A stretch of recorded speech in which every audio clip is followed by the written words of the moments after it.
जय हिंद दोस्तों, स्वागत है आपका अपने YouTube channel paramilitary news Hindi में। और आप देख रहे हैं paramilitary news Hindi daily update, जहां हम बात करते हैं बीते 24 घंटे में केंद्रीय अर्धसैनिक बल के महत्वपूर्ण खबरों का। तो चलिए आज की बड़ी खबर से शुरुआत करते हैं। सबसे पहले बात करते हैं CISF रेजिंग डे के बारे में। प्रधानमंत्री नरेंद्र मोदी ने केंद्रीय औद्योगिक सुरक्षा बल के सभी जवानों को स्थापना दिवस की शुभकामनाएं दी है। प्रधानमंत्री ने कहा है कि CISF के जवानों का अनुशासन, समर्पण और कर्तव्य निष्ठा देश की महत्वपूर्ण संस्थाओं की सुरक्षा में अहम भूमिका निभाती है। उन्होंने अपने संदेश में कहा कि CISF के जवानों की निष्ठा भारत की सुरक्षा और विकास में महत्वपूर्ण योगदान देती है। 1968 में संसद के एक अधिनियम के तहत स्थापित CISF आज 2,20,000 से अधिक कर्मियों वाला बड़ा सुरक्षा बल बन चुका है और देश भर में 361 महत्वपूर्ण संस्थानों की सुरक्षा कर रहा है, जिनमें लगभग 70 हवाई अड्डे भी शामिल हैं। अब बात करते हैं एक और बड़ी खबर CISF रेजिंग डे से ही आ रही है, जहां पर हर 10 मार्च को ये रेजिंग डे मनाया जाता है। इस दिन को CISF के गठन की याद में मनाया जाता है। शुरुआत में इस बल की संख्या करीब 3,000 कर्मियों की थी और इसका मुख्य कार्य सार्वजनिक उपक्रमों और औद्योगिक इकाइयों की सुरक्षा करना था। समय के साथ CISF एक मल्टी डायमेंशनल फोर्स बन चुका है, जो एयरपोर्ट, मेट्रो, परमाणु संयंत्र, बंदरगाह और कई संवेदनशील सरकारी प्रतिष्ठानों की सुरक्षा करता है।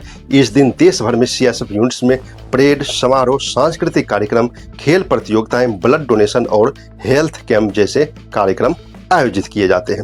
अब एक बड़ी खबर कोर्ट के आ रही है, हाई कोर्ट से आ रही है। सिक्किम हाई कोर्ट द्वारा SSB कांस्टेबल को राहत दी गई है।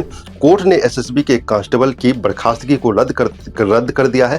दरअसल कांस्टेबल पर भर्ती के समय 2 छोटे आपराधिक मामलों की जानकारी छुपाने का आरोप था, जिसके कारण उसे सेवा से हटा दिया गया था। लेकिन अदालत ने कहा कि किसी व्यक्ति के सामाजिक और आर्थिक हालात उनके व्यक्तित्व को प्रभावित करते हैं और ऐसे मामले में मानवीय दृष्टिकोण भी जरूरी है। फैसले में मशहूर लेखक ऑस्कर वाइल्ड की पंक्ति भी उद्धृत की गई है, हर संत का एक अतीत होता है और हर पापी का एक भविष्य होता है। अब एक बड़ी खबर SSB से ही आ रही है। भारत नेपाल बॉर्डर से उत्तर प्रदेश के लखीमपुर खीरी में भारत नेपाल सीमा पर सुरक्षा को मजबूत करने के लिए SSB और नेपाल की आर्मड पुलिस फोर्स ने संयुक्त गश्त की। इस दौरान सीमा समन्वय बैठक भी आयोजित की गई, जिसमें दोनों देशों के अधिकारियों ने तस्करी और अवैध गतिविधियों पर रोक लगाने को लेकर चर्चा की। बैठक में तय किया गया कि सीमा क्षेत्र में शांति और सुरक्षा बनाए रखने के लिए नियमित संयुक्त गश्त और बेहतर समन्वय जारी रखा जाएगा। अब एक बड़ी खबर ITBP से आ रही है। उत्तराखंड के दुर्गम पहाड़ी क्षेत्रों में स्थित ITBP चौकियों तक अब अस्थायी बिजली आपूर्ति पहुंचाने की योजना बनाई गई है। उत्तराखंड पावर कॉर्पोरेशन लिमिटेड और ITBP मिलकर इन चौकियों को बिजली ग्रिड से जोड़ने की तैयारी कर रहे हैं। इससे जवानों को बेहतर सुविधाएं मिलेगी और सीमा सुरक्षा व्यवस्था भी मजबूत होगी। यह परियोजना केंद्र सरकार की वाइब्रेंट विलेज योजना के तहत भी महत्वपूर्ण मानी जा रही है। अब एक बड़ी खबर NCB और CRPF की संयुक्त कार्रवाई से आ रही है। गुवाहाटी जोनल यूनिट ने CRPF की 155वीं बटालियन के साथ मिलकर एक ट्रक से 524 किलोग्राम गांजा बरामद किया है, जिसकी कीमत करीब 2,60,00,000 रुपये बताई जा रही है। यह खेप पश्चिम बंगाल भेजी जा रही थी। इस मामले में 2 लोगों को गिरफ्तार किया गया है और जांच जारी है। अब एक बड़ी खबर BSF की पंजाब से आ रही है, जहां पर तरन तारण सेक्टर में BSF ने एक पाकिस्तानी घुसपैठिए को मार गिराया है। बताया जा रहा है कि यह व्यक्ति सीमा पार कर भारत में घुसने की कोशिश कर रहा था।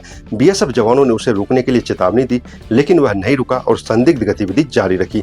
इसके बाद जवानों ने आत्मरक्षा में गोली चलाई, जिसमें उसकी मौके पर ही मौत हो गई। फिलहाल पुलिस ने मामला दर्ज कर जांच शुरू कर दी है। और अंत में एक खबर उत्तर प्रदेश की रायबरेली से। यहाँ एक CRPF जवान के घर में चोरी की घटना सामने आई है।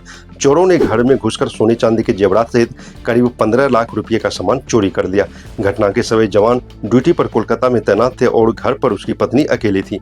पुलिस ने मामला दर्ज कर जांच शुरू कर दी है और संदिग्ध लोगों की तलाशी की जा रही है। तो इसी खबर के साथ हमें दीजिए इजाजत और केंद्र अर्धसैनिक बल के महत्वपूर्ण खबर और अन्य अपडेट के लिए चैनल को सब्सक्राइब जरूर करें। जय हिंद।